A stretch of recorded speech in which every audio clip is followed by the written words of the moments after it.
생존 우선순위 서바이벌 프라이어리티 2026년 8월 19일자 진행하겠습니다.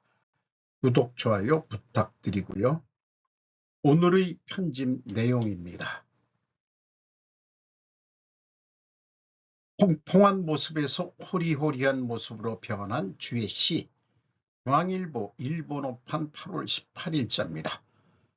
종전에 이렇게 통통한 모습이 이번에 조선중앙TV는 김 위원장이 16일 부인 리설주 여사, 딸 주혜씨와 함께 조국 해방 81주년 기념수영 및 다이빙 경기를 관람했다고 17일 보도했다. 이날 중계화면에 포착된 주혜씨는 과거 처음 동장했을 당시에 통통했던 모습과 달리 날렵해진 얼굴살과 또렷한 이목구비를 보였다. 제 생각에는 어린 젖살이 빠지고 이제 사춘기가 되어가고 있다는 얘기일 것이다. 그리고 제가 8월 17일 국내에서는 이런 사진이 없는데 일본판에서 NK 코리안가 거기에서 나왔던 건데 추모 국립묘지를 방문하는데 분홍색 원피스를 해서 눈에 팍 띄게 했는데 이게 요조 숙녀도 아니고 아주 날씨, 물론 이 다리들은 북한 우리 여자들은 알타리무가 특징인 것 같습니다만은 날씬해졌어요. 아주 성숙한 여성으로 보입니다. 여기는 바짝 몸에 달라붙는 옷을 안 입었는데 요 분홍색은 딱 달라붙는 옷을 입었습니다. 그리고 일본에서 언론 기사들은 그 청소년한테도 그 시자를 붙이는 모양이죠. 국내 뉴스라면은 주혜한테 시자를 붙였을까? 근데 중앙일보란 말이죠. 일본어판. 요거 고개를 갸웃하게 만듭니다. 이런 것들이 뭔가 그 신화해보겠다는 메시지인지 뭐 그렇게까지 확대 해석할 필요는 없을 것 같습니다만은 어쨌든 이거를 첫 편집을 했습니다. 한미 균열의 조짐들, 요거는 제가 붙였습니다. 트럼프 서울훈련 축소 후 김 위원장 접촉 암시. 데니 캠프 서울 강진교 AFP에서 8월 18일자입니다. 트럼프 미국 동맹국인 한국을 질책한 후 김정은을 다시 칭찬합니다. 도널드 트럼프 미국 대통령은 월요일 김정은이 한국과의 군사훈련을 축소하고 북한 지도자와의 관계를 칭찬한 지 하루 만에 최근 제안에 응했다고 말했습니다. 트럼프는 백악관에서의 첫 임기 동안 3번 만났지만 두 번째 임기 동안 아직 만나지 못한 김 위원장과의 관계를 통해 상황을 훨씬 더 안전하게 만들고 있다고 말했습니다. 그는 핵무장한 북한의 지도자를 칭찬하면서도 핵심 동맹국인 한국이 미국이 이란과 싸우는데 도움을 주지 않았다고 비난했습니다. 트럼프는 이 전쟁이 테헤란의 원자폭탄 획득을 막기 위한 것이라고 말합니다. 스트레인지, 이상하다. 트럼프는 일요일 밤 자신의 트루스 소셜 네트워크에서 처음으로 한국을 겨냥해 국방부의 서울과의 부적절하고 적대적인 군사훈련을 축소하라고 명령했다고 갑자기 발표했습니다. 아시아 불안. 11일간의 을지 프리덤 쉴드 훈련은 북한과의 전쟁 가능성에 대비하기 위해 고안되었습니다. 미국과 한국 연합군 사령부 대변인 라이언 도널드 대령은 우크라이나 침공에서 러시아 측에 배치되어 강화된 북항공과의 전투를 시뮬레이션할 것이라고 밝혔습니다. 미국은 한국의 방어를 강화하기 위해 약 28,500명의 병력을 한국에 주둔시키고 있으며 이는 평화조약이 아닌 휴전협정으로 끝난 1950에서 53년 한국전쟁의 유산입니다. 그러나 트럼프의 오랜 동맹에 대한 반복적인 비판은 동아시아 안보에 대한 미국의 약속에 의문을 제기했습니다.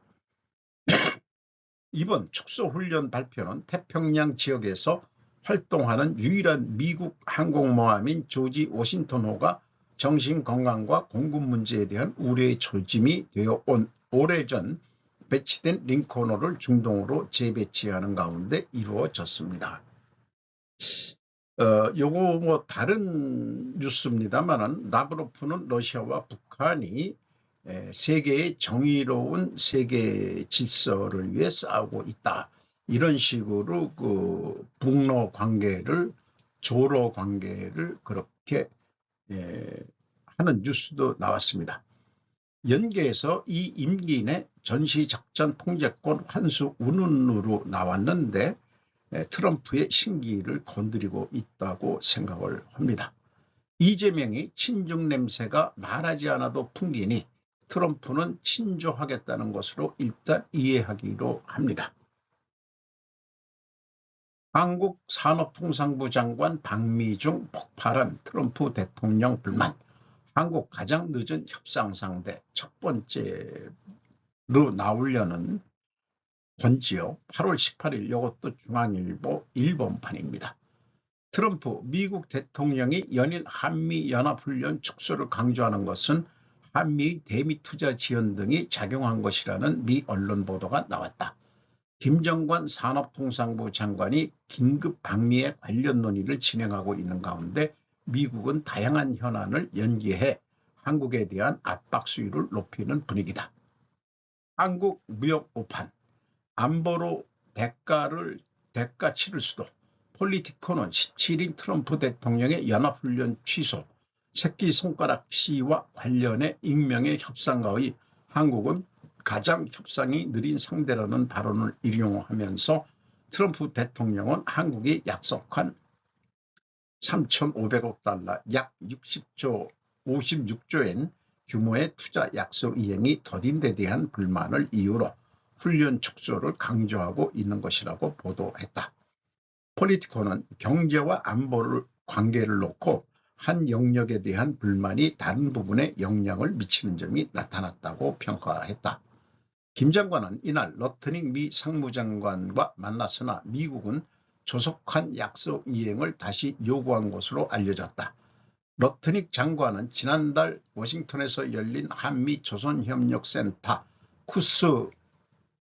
QSPC 개소식에도 말이나 양해각서가 아닌 선박 건조수로 평가할 것이라며 한국의 투자 지원에 대해 노골적인 불만을 표시했다.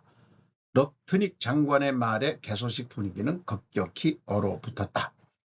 경제 문제가 안보 분야까지 확대된 상황에서 통상 1위였던 여항고 통상교섭본부장은 석연치 않은 이유로 갑자기 또 면직된 상태다. 도대체 뭔가 저도 이게 뭔가 지금 한미 관계가 지금 틀어지고 있다는 얘기죠. 미국 투자 약속 말로만 질질 끌지 말고 한국이 스스로 자랑하는 빨리빨리가 왜 없냐는 얘기다. 일본은 미국을 상대로 지금 빨리빨리다. 호남 반도체 투자 발표가 불만 요인일 것이라고 저는 처음부터 생각을 했습니다.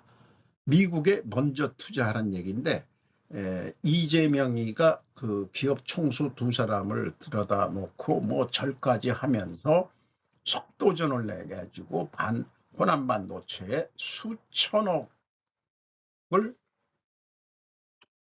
뭐 투자한다. 이런 거를 하니까 그런 뉴스를 보면서 아마 속이 끓었겠죠. 우리 트럼프 아저씨가. 그 웃기는 자식들이네. 우리한테 투자 약속한 것은 안 하고 지들 나라부터 투자하겠다고. 잠깐 그때 그 이재용 씨나 그 최태원 씨 얼굴이 그거 뭐 강제로 끌려서 하는 그런 거 같이 얼굴 표정이 그렇게 느껴졌습니다. 그러니까 한국은 눈치가 빠른데 한국 사람들이 척 보면 애는 거 아니냐. 그건 결정적으로 저는 근본적으로 호남 반도체부터 이게 시작이 됐다고 생각을 합니다.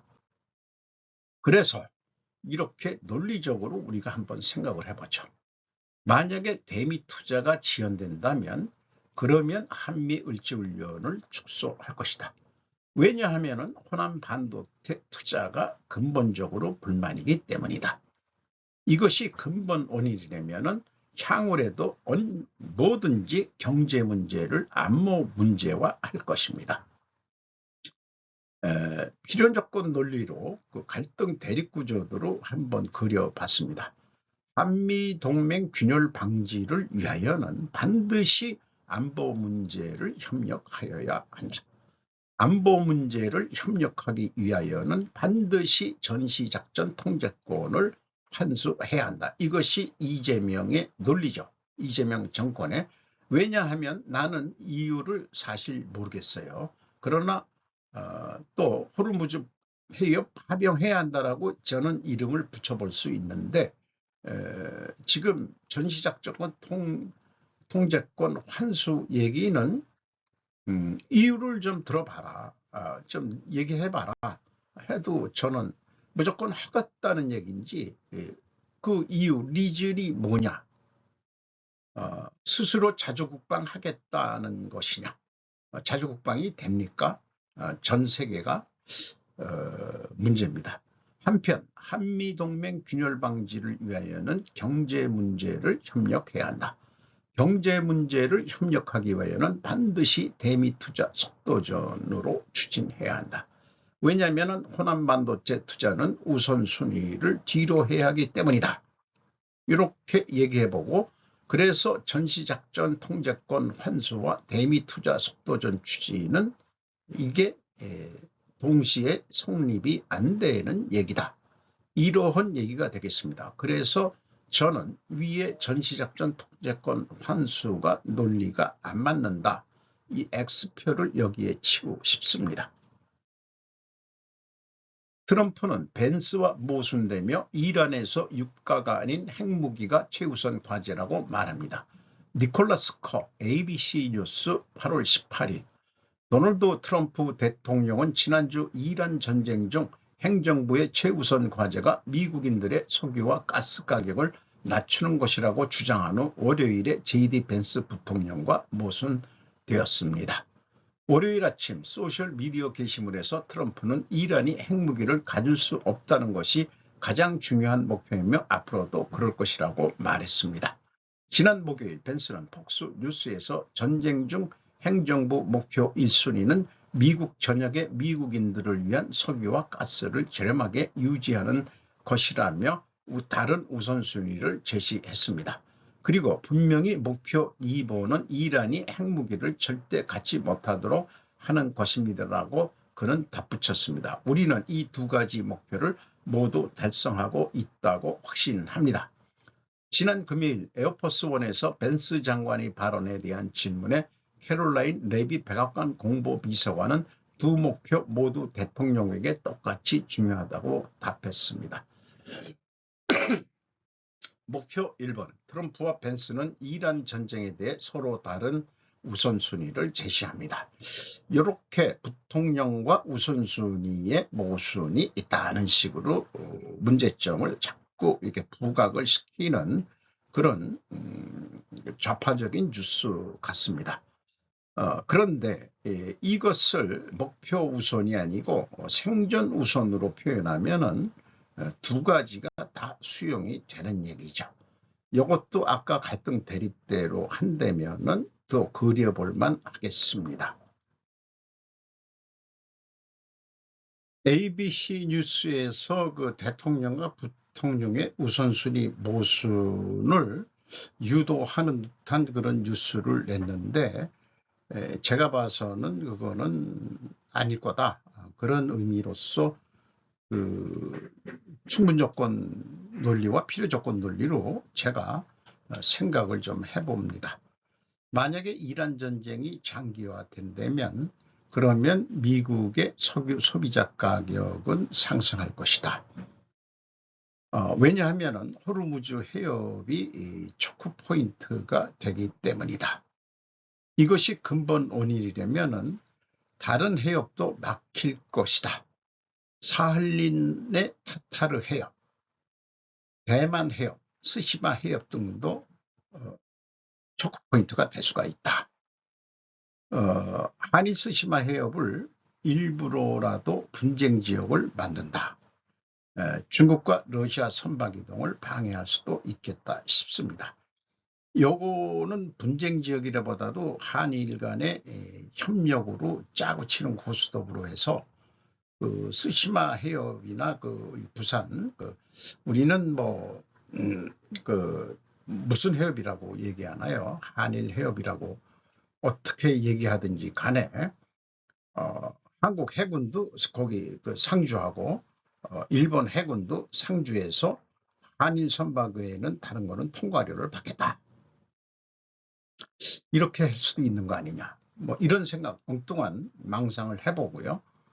그 다음에 이게 갈등이 아니라는 얘기는 미국 생존을 위하여는 반드시 이란을 비핵화시켜야 한다. 이란 비핵화를 시키기 위하여는 반드시 전쟁을 장기화 지연 작전으로 계속 가야 된다. 한편 미국의 생존을 위하여는 석유가스 가격이 안정이 돼야 된다. 석유가스 안정이 되기 위하여는 반드시 휴전협상이 주제가 되어야 된다. 이렇게 얘기할 수 있겠죠. 그렇습니다.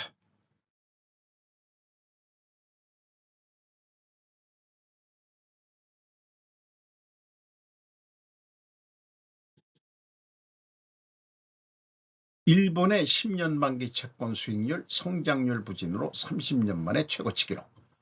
퀴리노 미라 유로 뉴스에서 8월 17일자입니다.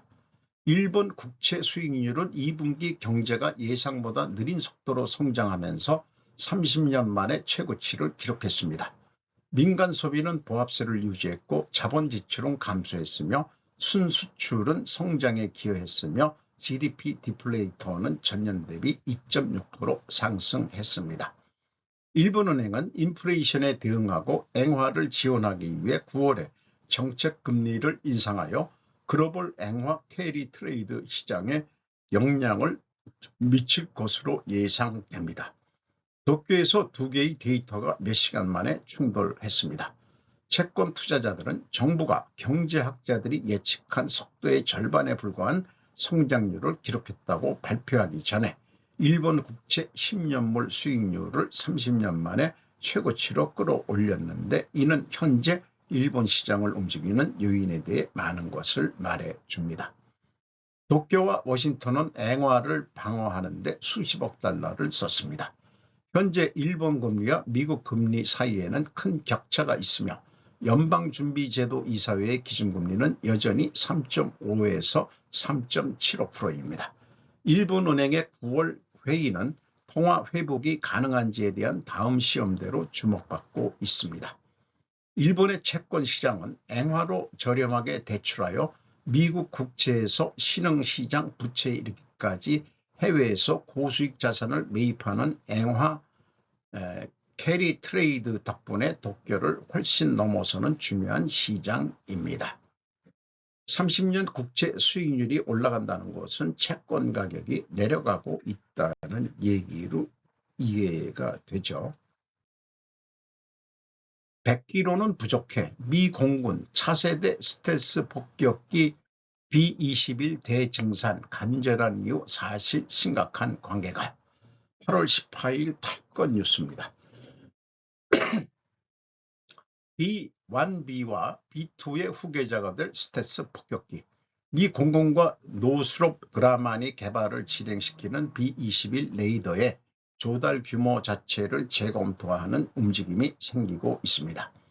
현재의 계획으로는 B-21은 100기가 조달되어 노후화된 B-1B 랜서와 B-2 스피릿의 후계자로서 미국의 장거리 타격 전략을 재편하는 역할을 담당합니다. 가까운 장래에 미 공군의 폭격기 전력은 B-21을 100대, B-52H를 76대로 하는 체제가 계획되어 있습니다. 그러나 이 100기의 B-21이라는 하는 숫자가 장래의 최종적인 생산수가 된다고는 할 수 없는 것 같습니다. 강력한 방공망에 대항하기 위해 태어났다. B-21은 증산할 필요가 있을까요? 가장 큰 이유는 중국과 같은 대등한 상대국이 가진 고도의 통합 방공망에 대한 대처입니다. 태평양에서는 중국 인민해방군이 장사정 지대공 미사일 전투기 조기 경계 관제기 탄도 순항 미사일 등을 결합한 광대한 방공 적금 저지 능력을 구축하고 있기 때문에 그것을 만약에 전쟁이 일어난다면 돌파하기 위해서 스텔스 폭격기가 200기 이상은 돼야 된다. 뭐 이런 얘기로 이해가 됩니다.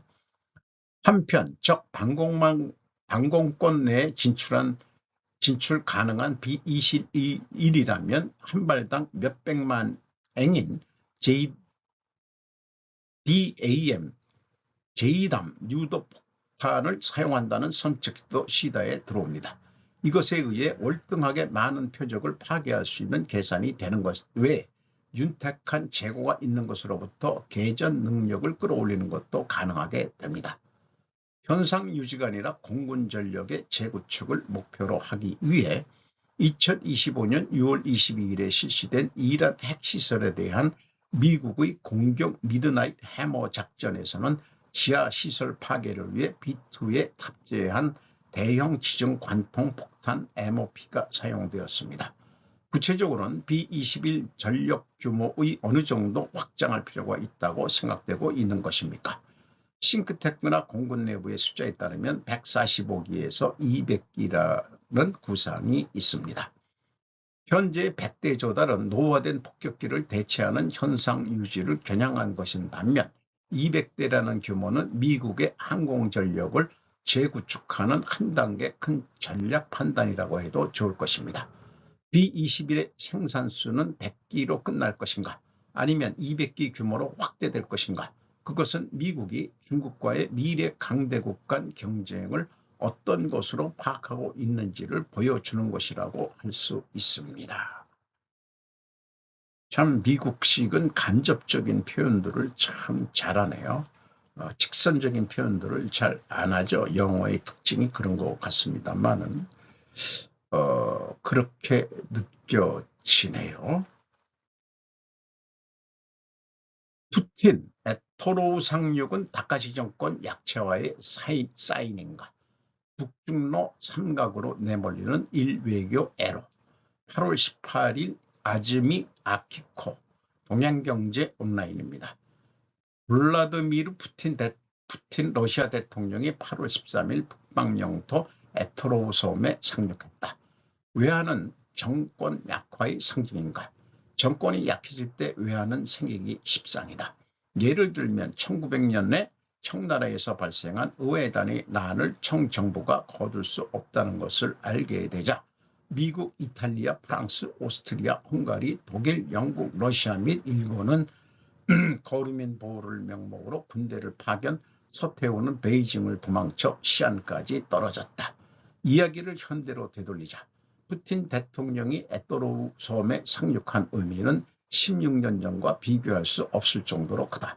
원래 메드베데프 씨가 2008년부터 12년까지 대통령을 맡은 것은 러시아 헌법이 연속 3선을 금지하고 있었기 때문으로 푸틴 씨의 대리인에 지나지 않았다.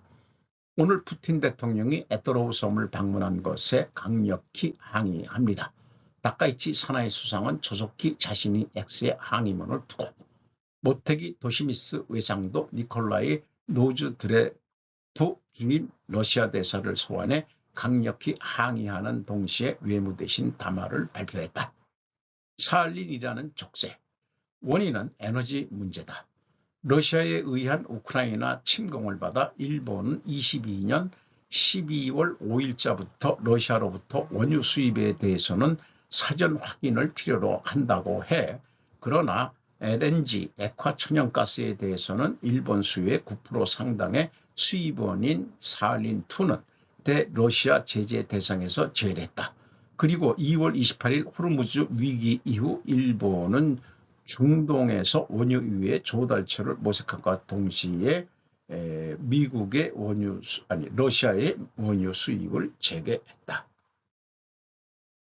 올해는 살린2에서 생산된 원유를 실은 유조선이 에힘의 현 이마바리시의 태양 석유 시코쿠 사업소에 도착하면서 에너지 문제는 한숨 돌렸다. 이것은 동시에 러시아의 일본의 생명선의 일부를 빼앗긴 것이라고도 말할 수 있을 것이다. 원래 러시아 문제는 다카시 정권에 있어서 큰 염려 재료다. 푸틴 대통령은 24년 1월에 쿠릴 열도를 반드시 방문하겠다고 선언, 같은 해 6월에도 러시아가 주권을 가진 영토라고 주장했다. 그런데 2022년에 러시아 외무성이 일본과의 평화조약 체결 교섭의 정지를 발표, 지금까지 일본이 러시아에 투입한 거액의 자금은 낭비가 되었다. 일본 몰아붙이는 극동의 트라이앵글. 이러한 러시아의 시위 행위 배경에 중국의 존재가 있는 것을 유의할 필요가 있을 것이다. 러시아는 중국에 대해 사전에 푸틴 대통령의 에토로후 섬 상륙을 알리는 것과 동시에 13일에는 우장하오 주일 중국 대사와 노즈드레프 대사가 공동문서를 발표. 그는 2차 대전 승리의 성과를 지켜내는 것은 각별히 중요한 의의가 있다며 이번 푸틴 대통령의 에토로우 섬 상륙은 직접 언급하지는 않았지만 북방 영토에 관한 협조 자세를 강조했다. 이 사진은 북방 영토를 방문해 에토로우 섬에서 주민과 교류하는 푸틴 대통령의 사진인데 AP 앞으로 동행공제 온라인에서 공유한 사진입니다. 이미 그 에토로우 섬이라는 데는 러시아 사람들이 많이 살고 있는 것 같습니다. 이어 김정은 북한 노동당 총비서는 8월 15일 독립 81주년 축전을 보내준 푸틴 대통령에게 답전을 보내 저기를 위한 공투의 역사를 공유하고 있음을 밝히면서 일본을 공통의 적이라고 지적하며 상전에서 용감하게 싸웠다고 지켜 세웠다. 주도권을 쥔 것은 중국이지만 그 중국을 가오시 수상은 작년 11월에 중의원 예산위원회에서의 대만 유사 발언으로 경로시켰다. 시진핑 주석의 분노는 사납고 금년 5월에 북경에서 행해진 미중 정상회담에서도 돌연 다카시 수상을 지목해 격렬하게 비난하는 장면을 볼 수 있었다고 한다. 또 6월 7년 만에 북한을 방문했을 때 김 위원장에게 다카시와 회담하지 말라고 엄명한 것으로 전해졌다. 그러한 상황에서 푸틴 대통령이 에토로우 섬에 상륙한 의미를 생각한다면 일본을 둘러싼 환경은 지금까지 없을 정도로 어렵다고 할 수 있다. 그것은 일본의 외교력 약화와 맞물려 일본의 국제적 지위 저하를 초래하고 있을 것이다. 일본이 세계 한가운데서 활짝 핀 것은 이제 하늘의 별따기가 된 것일 거라고 자조적인 말을 하고 있습니다. 그래서 구글 지도에서 에토로우 섬이라는 데가 어디냐? 이거는 요게 사할린 섬인가? 그렇죠. 유주노 사할린스크. 이런 거니까 여기는 확실히 러시아 땅은 당연히 맞는데 이 쿠릴 열도에서 그 이투르프 섬이라고 한글로 번역이 돼 있어요. 근데 요 위에 거는 URUP, 유르프라고 돼 있고 요건 뭐 러시아 말로 이렇게 써 있는 건지 모르겠습니다만은 그리고 요 밑에 있는 섬은 쿠나시르 섬이면 일본식 발음인 것 같습니다. 그러니까 이투르프 섬이 에토로후 이게 발음에 따라서 이건가 그러니까 여기를 지금 방문했다 이런 뜻인지 쿠나시르 섬은 아니겠죠. 여기 쿠나시르 섬은 일본인들이 살고 있을 것 같은 그런 게 있는데 이게 이제 그 일본과의 러시아가 직접 그 국경, 해상 국경을 맞대고 있는 서로 2차 대전 끝나고도 그 소유 그것이 아직 분쟁 중인 것 같습니다. 뭐 독도는 그렇고 그 러시아하고 북한도 국경을 맞닿고 있는데 걔네들은 이제 친해져 가지고 이제 육상 그 자동차 도로까지 크게 개통을 해가지고 중국이 동해로 나오는 거를 막고 있는 형국 뭐 이런 것까지 생각이 듭니다만은 그렇게 아마 이 트루프를 에토로후라고 일본식으로 발음하는 것 같습니다. 한국 월세 시장 더 커진다. 돈 냄새 맡은 큰손들 속속 진출. 김현지 이데일리 마케팅 8월 11일자인데 연락을 받고 검색을 해보니까 이게 기사를 내렸는지 다른 게 나와요. 그래서 그 검색을 통해서 뉴스폼 등에서 컨트롤 C, 컨트롤 V가 안 돼가지고 화면 캡처해가지고 이 표를 작성해 봤습니다. 향후 마케팅의 김현지 기자의 뉴스가 계속 나오는지가 궁금하다. 왜냐? 자기네들이 올려놓고 그걸 누르니까 제목을 누르니까 다른 뉴스가 나오더라 이 말이에요. 네이버에 검색에 있는데 그러니까 자기네들이 내린 것 같습니다. 뭔가가 지금 문제가 있어요. 그러니까 이게 저한테까지 누가 연락을 해가지고 봤는데 어쨌든 외국 투자자들이 그 투자은행도 있고 투자들이 KKR 좀 들어봤었고 뭐 모건 스탠리가 유명한 데니까 이렇게 되는데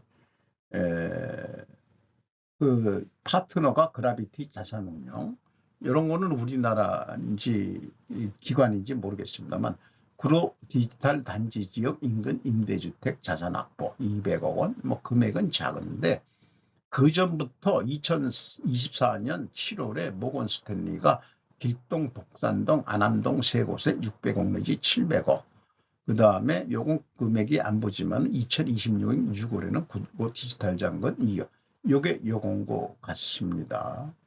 뭐 다른 데도 많지만은 주식 투자나 이런 거만 하는 줄 알았는데 돈이라는 게 그러겠죠. 돈이 되는 곳이면 어디든지 움직인다.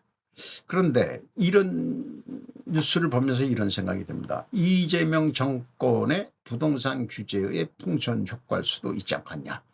외국인 식민성 유입 증가도 수요를 불러일으키는 거 아니냐.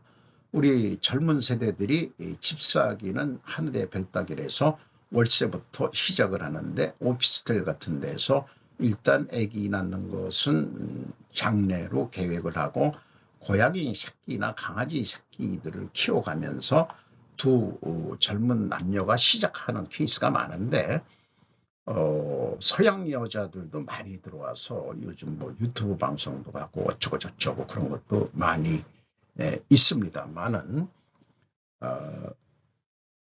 여기에는 그 중국 투자 기관이 안 나와 있지만은 우리가 뉴스를 들은데 개인적으로 중국인들은 또 아파트 투자를 많이 또 하고 있다 이런 것도 뉴스에 나온 적이 있죠. 어쨌든 이 서구도 그렇지만은 대도시의 사람이 만나면 빈부격차가 심해지고 결국은 많은 그 시민들이 월세살이로 사는 게 미래의 일반 보통 사람들의 삶으로 격화시키는 거 아니냐. 그래서 어쨌거나 똘똘한 자기주택 한 채를 아파트라도 하나 가지고려는 게 한국 사람들의 꿈이겠죠. 그러니 좁은 땅에 많은 인구가 살고 있고 그러니까 부동산은 위로만 올라가고 아파트도 올라가고 가격도 계속 올라가고 같은 아파트가 아니고 이제는 럭셔리 아파트가 따로 있고 서민 아파트형이 따로 있는 것 같은 제가 사는 데도 재건축한 거지만 저는 럭셔리 아파트가 아니고 일반 서민형 아파트로서 기준주가도 별로 높지도 않고요. 그 다음에 뭐 재산세도 그렇게 높은 것도 아니고 어쨌든 어떤 데서 살든지 간에 서울에서는 똘똘한 내 한 채, 똘똘하지는 않지만은 그래도 자기 한 채를 가지고 있어야 되지 않겠냐. 그런데 이런 서민적인 아파트도 요즘 젊은 애들이 살기가 어렵다. 그러니까 생각은 물려줄 건 없어도 허름한 아파트라도 넘겨줘야 될 거 아니냐, 후대한테. 뭐 그런 생각밖에 가질 수가 있는 게 없습니다. 많은 생각을 또 하게 되네요.